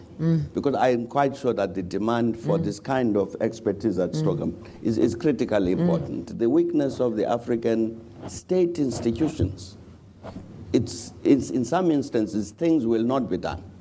And you and I will conclude that it is corruption. Yeah. Whereas, in fact, it's entirely lack of capacity to do anything. Sure. And Ngozi wanted to come in here. Yeah. Yeah, I just wanted to follow up on this theme. Our Colombian colleague, I think practically everybody, and President Mbeki has raised it. again, I think we need to come back to the issue of institutions, systems, and mechanisms. You know, the point is well taken about the corruption issue you raised and the need to tackle that up front, to build trust. It's more to say to people that, you know, we want you to trust our systems. We want to prove to you that we will not have money disappearing when we're asking you to pay more. So that's important. But I find more and more as time goes on that the reason the corruption creeps in is because there's an absence of the institutions you need, or they are very weak, as our colleague from Colombia said. You know, and then the interesting thing is this OECD study, as Angel said, that showed that for every $1 of assistance given to build tax administration, you get $350 in additional taxes. Yep. However, only 1.7% of bilateral aid, I'm not talking about multilateral, goes into supporting these kinds of institution building. Mm-hmm. Why is that? Very little goes in because it's not at all, quote unquote, sexy to go to your population and say that you're building let me use one example of what we're doing now. You say we are building GIFMIS, and people tune out. A government integrated financial management system, or you're strengthening tax administration. That's not what your population relates to. You know, but we need to change this, because if you spend $1 to get 350, then the little aid money that is there should go to those countries, the low-income countries, to precisely help them build this capacity. So the second point I want to make is that the advance of technology is making this more and more challenging. I think Emilia Perez just spoke now. We were talking about Timor-Leste and Nigeria. More and more of natural resources are being discovered and mined in areas where you have absolutely no knowledge. The deep offshore in oil. The rig is out there. You have no idea how much is being taken, is being, produced, exported, etc. And we were talking about the challenges. How will Timor-Leste, how will Nigeria, how will we get a handle? So we need to make sure that these institutions and the knowledge is shared and developed faster in order to be able to keep up with those at the other side and be able to get the capacity to indeed tax them and get the resources we need. So I just wanted to make those two thank points. you. Panel, I'm going to come to you for your closing remarks in a moment, but is there a roving microphone? I really, at this stage, because we don't have much time, I just really want to invite comments. We don't have time for detailed questions. So microphones, just one, is there? Only one? Two. Okay. There seem to be more hands up this side, so if the microphones could also come this side, and just do it at random. Introduce yourself and your organisation, if relevant, and I shall display some ruthlessness and call you to time. Please, no more than a minute. Oh, thank you. My name is Olajobi Makiwa. I work for an organisation called Stand when you speak, please. Okay, my name is Olajobi Makiwa. I work for an organisation called the United Nations Global Compact. We work with the private sector specifically. And I just wanted to ask, because we've heard a lot today about the private sector being maybe the bad ones or whatever, but I would want to ask, this is about global partnership. I would have wanted a panel member here today from the private sector. And I also wanted to ask, His Excellency President Thabo Mbeki, in terms of how are you engaging, even the partnership, how are you engaging with the private sector? Okay. My organization is a platform. You can already use the existing platforms in engaging the private sector. Thank you for that comment. That's fine. President Johnson Sirleaf did mention the private sector and the role it has to play in all this. So public-private partnership, I think people accept, is that right, that the role of the private sector can also be a force for good and not just perfidious behaviour? Yeah. I'm on, yes. Good afternoon. First of all, let me compliment this high panel and also the interventions from the floor. I'm Deb Bhattacharya from Bangladesh. I chair a 48 research think tanks network called the Southern Voice on Post-MDGs. The multidimensionality of the issue, the domestic resource mobilization issue has come up. I just want to highlight two issues which didn't figure so strongly. The first, because most of the discussions had been pretty static, but not taking a dynamic view.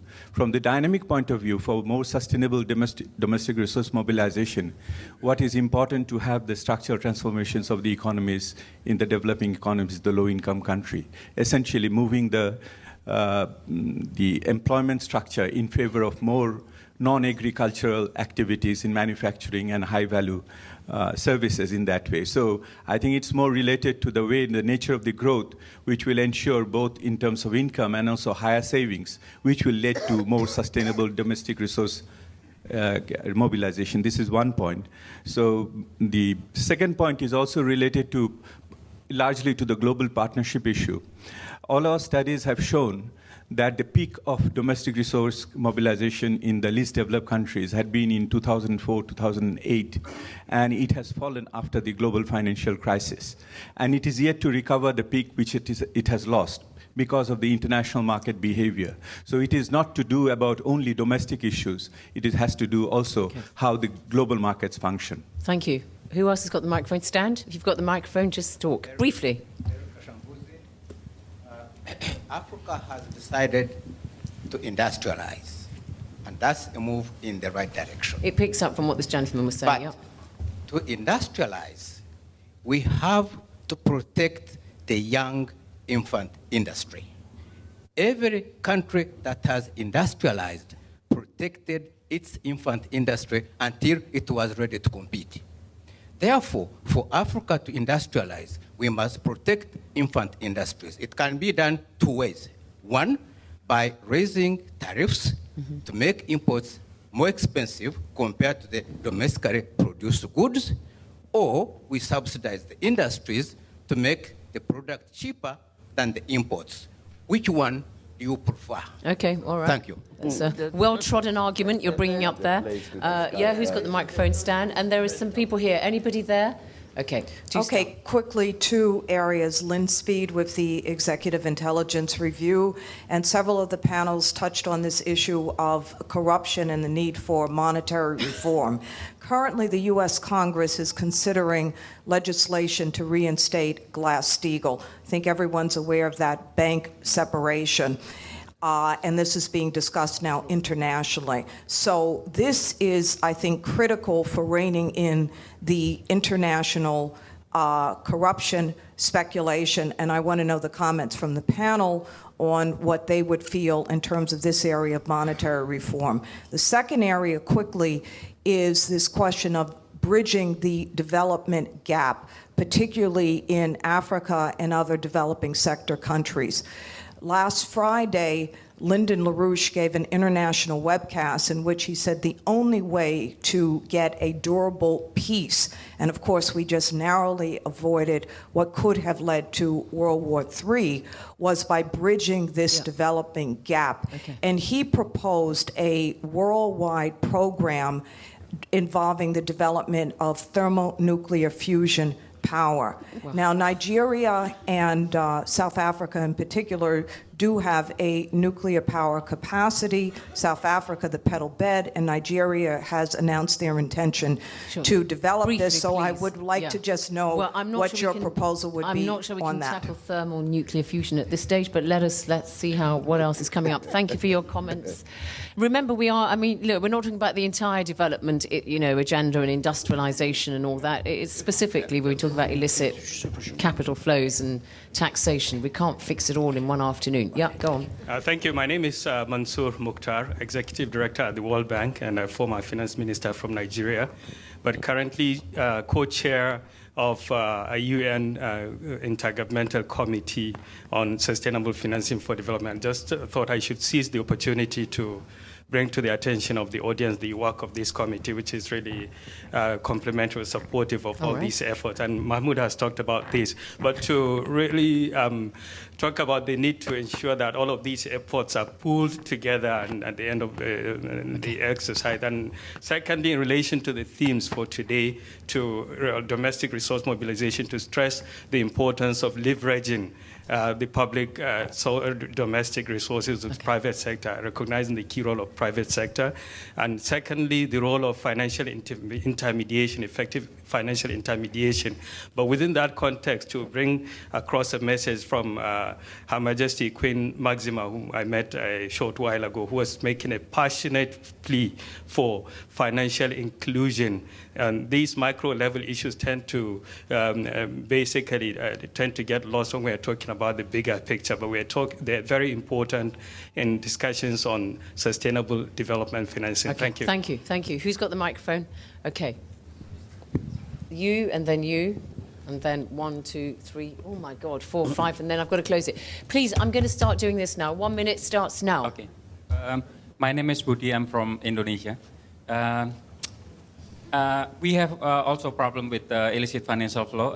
In this 10 years, we estimated that more than $100 billion because of illicit financial flow, and that is a real problem also that I see in Africa and also in developed country also. Mm-hmm. And the important thing that we recognize that this is a problem, and then we should. I know that like G20 and OECD working hard about this, but I think it should be more strict. I mean, like we should identify which one the country is a tax haven country, okay. And then if we already identify this tax haven country, and then we can make a restriction, like if in national company or multinational company have a relation or subsidiary with the tax haven country, then we must make a forensic audit. Thank you very much. Thank you very much for your intervention from Indonesia. Yeah, briefly. Hi, this is Hüseyin Hurmalı from Turkey, and I am from an NGO, which is Journalists and Writers Foundation. It's an international NGO. I just want to talk about very briefly what Turkey has been through, and I think as a country we achieved a lot, and I would like to give credit to free media and democracy in that sense. So I would like to give as a fourth power or for balance. We talk about corruptions, etc. So I mean, free media helps a lot for making sure that corruption doesn't exist. Yeah. Okay. Thank you very much for that comment. Yes. Who's got a microphone? I think we've got some hands here, and then that's about it. There's one behind you there, Robin, and there are a couple here. If you're at the front, you can stand and talk. We might hear you. No? Okay. Go on. It's on. Just put it to your mouth. Yeah. Okay, my name is Angel Adelaja, and I work in the National Poverty Eradication Program in Nigeria. And the thing that I wanted to mention was that we say that we're ready to actually promote development in our countries. We say that we're ready to put funds towards it, but more times than not, funds are put towards defense, funds are put towards power. Yes, those are very important, but if we're ready to see poverty reduce, if we're ready to see unemployment reduce, we really need to put funds towards those programs in which we're going to actually be able to do radical interventions in a short amount of time, because poverty is one of the main issues that is fueling this insecurity issue and others. So are our leaders really ready to really put money towards these issues that they say that they're going to? Spending priorities, okay, on social issues. Yeah, microphone here. Who's got a microphone? Robin, I think we've exhausted that side. Oh, I'm sorry, sir. My peripheral vision is clearly lacking. Go on. Good evening. My name is Mukhtar Abubakar Tafabalewa. I'm heading the Poverty Reduction Agency of Nigeria called NAPEP. My colleague just spoke. What I would like to say is, if definitely we agreed that Africa's future is in Africa's hands, not in someone else's hands, we do not need to reinvent the wheel.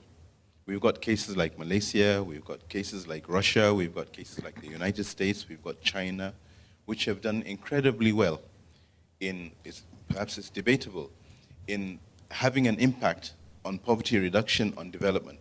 But I'd like to say that if as Africans we have different religious backgrounds, we have different cultural backgrounds, we have different histories, we should dig into those histories and into those backgrounds and into our own personal strengths and actually come up with solutions, which you will not find in Europe. Our history is totally different from Europe's. Right. It's totally different from, we didn't have the American Revolution, or the War of Independence. We have had our own. We have the Zambezi River. We've got the Nile. African solutions. I think we have our own solutions Thank you. homegrown. I'm sure everybody would agree with that. Yes. Hello, I'm Charles Luangantale. I work with development initiatives. I'm based in Nairobi. Business and politics is intrinsically linked in most African countries. So it's not just a technical matter, it's also a matter of cultural change. Most politicians are in business. Most businesses are godfathered by politicians. Two, all resources, rather than just domestic resources and aid, it's not just either aid or either aid or domestic resources, but all resources needed for poverty eradication. And yesterday, a report was launched which looks at investments to end poverty, which looks at other areas like remittances, private flows, FDI, etc., etc. So we've got to think about all these collectives. One more. This lady here in the caftan. Yep. Very much. My name is Vera Brenda from the African Union. My comment and the feeling of frustration is on the lack of repatriation of stolen assets by developed countries. And the Honorable Ngozi has mentioned that they have taken 14 years and yet the issue has not been resolved. This is just one example. So I'd like to find out where is the feeling, the principle of mutual accountability and global solidarity What when hasn't been done, sorry?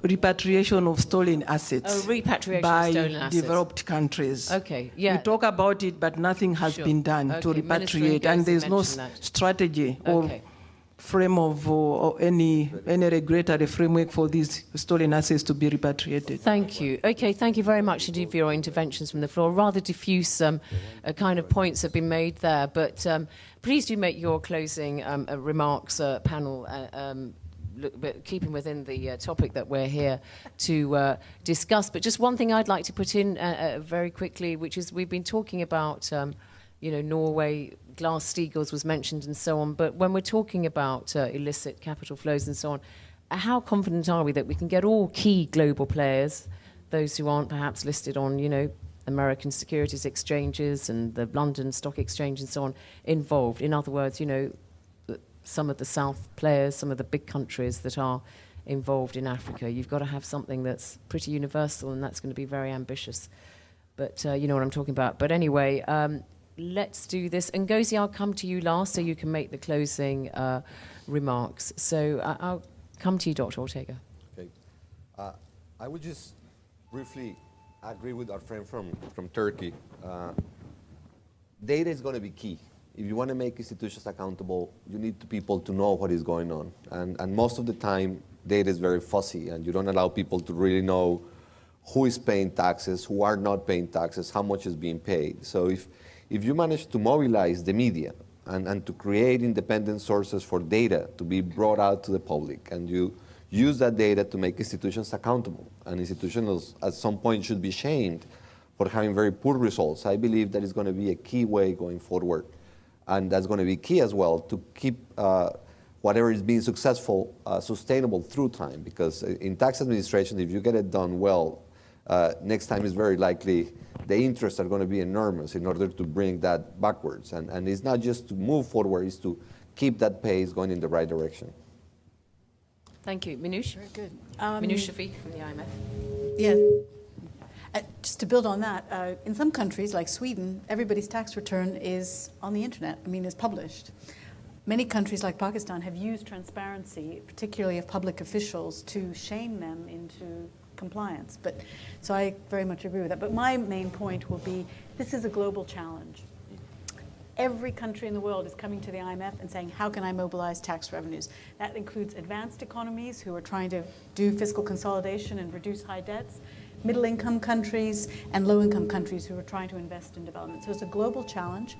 And one of the things that we're doing to try and help global learning in this area is to help countries benchmark themselves against each other. So by developing a measure, it's called it's a Tax Administration Diagnostic Assessment Tool. TADAT is the acronym, But what it does is allow a country to say, is my tax IT system world-class, or am I middle-class, or at the bottom? Are my administrators well-trained? Is my audit function sufficiently focused on the targeted individuals who are really going to generate the highest levels of revenues? And so we're going to be launching that shortly. It's similar to the development wonks in the room to PIFA, which is a global benchmarking tool for public financial management. And so there will be a PIFA-like mechanism to test your tax administration and help you figure out, if I focus my audits better, if I improve my IT system, I will be able to collect more revenue. So it's a concrete contribution, I hope, to actually pushing this agenda forward for all countries. Minister Heikki Holmas. Couple of small topics that I'd like to bring up. Start with the question from East Timor that brought up, in my opinion, the two hats, and the same from the US, the two hats or the hypocrisy in some of these issues. Because I would, as a European development minister, go and say, do not have tax exemptions. I would go and say, well, if you build out hydroelectric power plants, you should do like in Norway, where the ownership falls back after 30 years or 60 years. While when the companies come, or also advocates for the companies coming from the business sector, some would argue for low taxes, tax exemptions, and areas of economic zones with no taxes and no, particular good wage rights. And I would say, I'm just saying that there is a need for coherent policies on different levels, not only focusing on the tax sides. Secondly, it's the asymmetry, because what we're talking about here is that even though we have perfect transparency, we have an asymmetry of competence from, as many of you were talking about. You have big companies, and you have the national authorities trying to grapple with them in contracts and in tax issues. This is a massively important issue that has to be addressed. And it's just as Ngozi said, it's not so sexy building up tax authorities and legal authorities. It's much more sexy saving children with immunization or getting children to schools. But it is of utmost importance if we are to succeed. And then I'll just say that the final issue is really on equality. It has to, every government has to show that money and taxes are progressive. We realized that our taxation system was not so progressive. The inequality had been rising from 1989 up to 2005. And this is the case for many different countries in Africa, in Latin America, and Asia, though some countries are getting more equality. Now, this has to be addressed by national politicians if you want to succeed in getting more revenue in and spending it in a way that is to the best of the majority of the people. Thank you, Minister. I'll come to President Ellen Johnson Sirleaf, this side, if you'd like to make your concluding remarks. I think we would get better results in resource mobilization if we had more partners rather than policemen. And that comes to the whole capacity issue. We're grappling with an embryonic oil sector where we have the foggiest idea of, the right kind of taxation and whatnot. We're just starting a revenue authority. This is the time when we should get all the support to build financial management systems in all areas of expenditure and revenue control. We got a lot of money in General Auditing Office, Liberia Anti-Corruption Commission. And that's why, the policemen are good, but if we can take some time to build effective partnerships in trying to identify those areas where we can be strengthened to have better results in our resource mobilization and stopping the leakages that comes from the integrity issues, I think we get better. Thank you. Mr. Angel Gurría, OECD. Thank you. I think we've been speaking today about the inspiration, and we've realized that the instruments are there and that now we need to dedicate more time to perspiration, to implementation. President Mbeki said, let's not create another convention. Ngozi said, let's not create another instrument. And we do have the instruments, but now actually for taxes, automatic exchange of information, 60 countries have already signed. The 60 remaining are emerging and developing countries. We invite them to move on, and it'll go to the single, more ambitious standard. And then what will happen? Money will start to come into the coffers of the treasuries, because when you ask for the information, it will be provided automatically now. You'll be able to see. So join the conventions, join the instrument.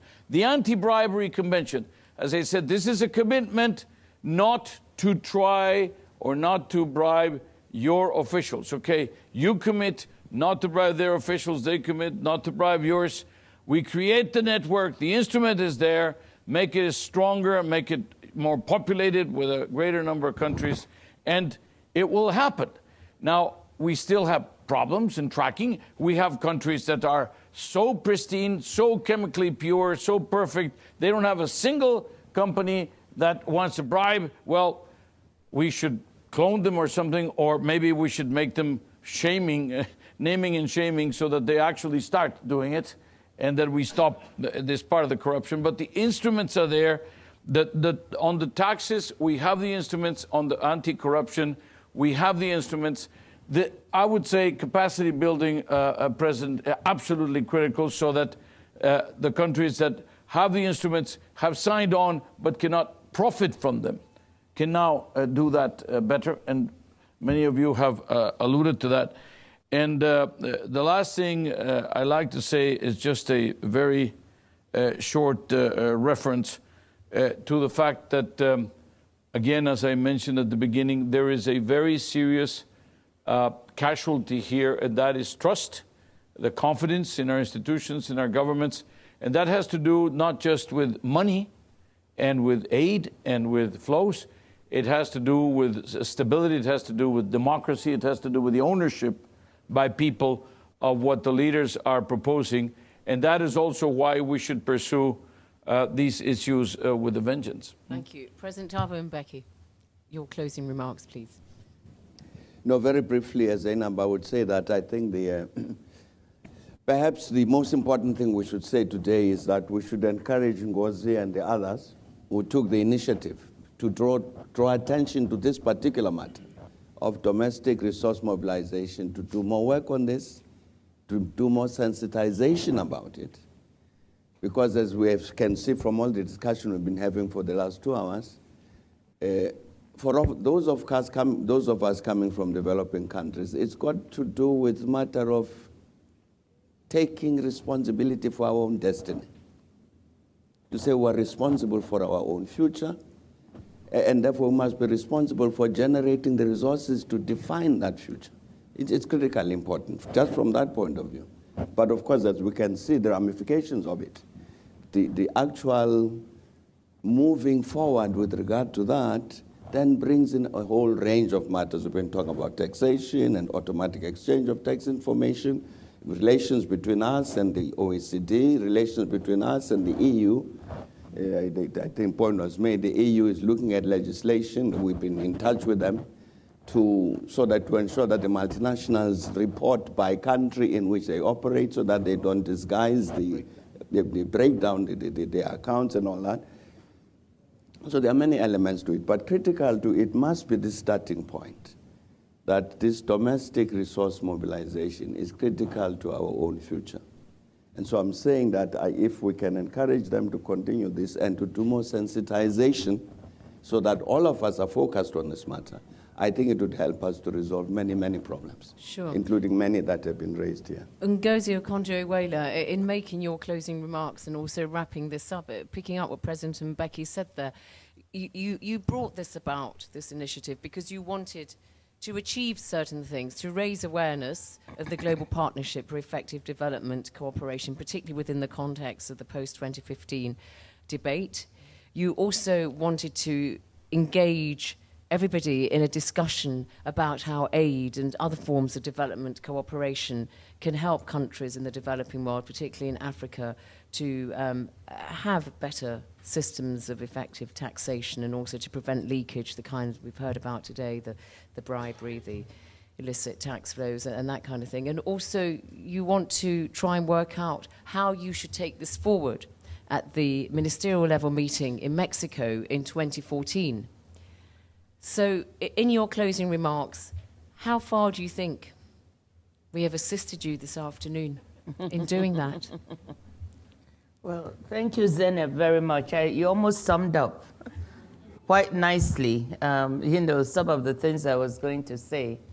But, you know, what has amazed me here is, first of all, the attendance and the staying power of this topic, which I thought would draw very few people.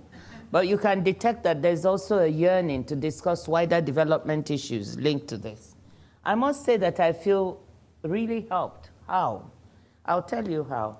What has emerged from this conversation, first from the fantastic panel that we've had, as well as the comments from the floor, is that there are many, or several, I should say, several very good sources of domestic resources that we can look at. The whole idea is this thing of ownership, whether we are from Latin America or from Africa or from Asia, we are all saying, how can we do more to finance our own development through raising our own resources? And secondly, how can we make whatever little development cooperation there is and partnership work better for us? What this conversation has shown me is that there are multiple avenues. You know, we start from the fact that, look, there's a vast amount of illicit flows from several of our countries. Someone mentioned Indonesia, there are African countries. The issue is, how do we make these illicit flows licit? How do we recapture them to bring them back in a way that they can help us finance development? That's just one source. Then we had a whole wide-ranging conversation on tax administration, tax policy. And the example of Colombia and the Latin American countries, even South Africa, we didn't mention it, has made tremendous strides. They have one of the best improved systems, tax systems on the continent. I mean, we went to learn from what South Africa is doing, which shows you that with expenditure on tax administration, yes, with strengthening your tax policy. And that's what we embarked on now in Nigeria, to say, let's get away from the oil. Let's look at the non-oil. How can we strengthen our tax administration, which has already done much better now? We are collecting 5 times more revenue now than we did 10 years ago, believe it or not, just by working on tax administration. But we see, and possibilities are still huge. One thing that has emerged from here is concrete examples of how Colombia has done it, Chile has done it, Mexico, that we can learn from. So there is hope for us there. The third, if I may just mention, is, tapping our natural resources and how we can do it. Our colleague from Norway, talked about the issue of capacity and knowledge asymmetries. That is, how do we solve this problem that we are on one side, not having the capacity or knowledge to be able to negotiate contracts and agreements. President Johnson Sirleaf referred to it, President Thabo Mbeki, that will be more meaningful and will extract more of our resources from us. And as we speak, we've got countries at the beginning, like Liberia, where if we work hard and we put it right, more resources can really be obtained for them to do their own development, probably more than what they're getting in aid now. So that's another. Now, so to me, we've really touched on so many aspects. I could go on and on, but I just want to illustrate 3 things that have come very clear. And, this issue of the instruments, building capacity. Angel Gurría has said repeatedly, we have instruments, they're in place, please use them, we are open. So let's, listen to that, because if we unlock these legal instruments, they can help us as part of the whole bundle of institutional strengthening, globally and locally, that we need to do in order to tap these resources. To wrap it all up is the development cooperation, the partnership. So at the end of the day, what I take away is this global Partnership for Development Cooperation can help unlock these various sources and strands that we've talked about today. And it can then move us towards this issue of financing our own development and financing globally the post-2015 agenda that we embarked on. So I really feel we've had a rich conversation. I really feel like I've gotten a lot out of it, and I hope that my co-chairs and the others in the room on the global partnership have felt the same way that I've felt, that this has enriched our work. But do you regret not having a member of the private sector on the panel? Not so much.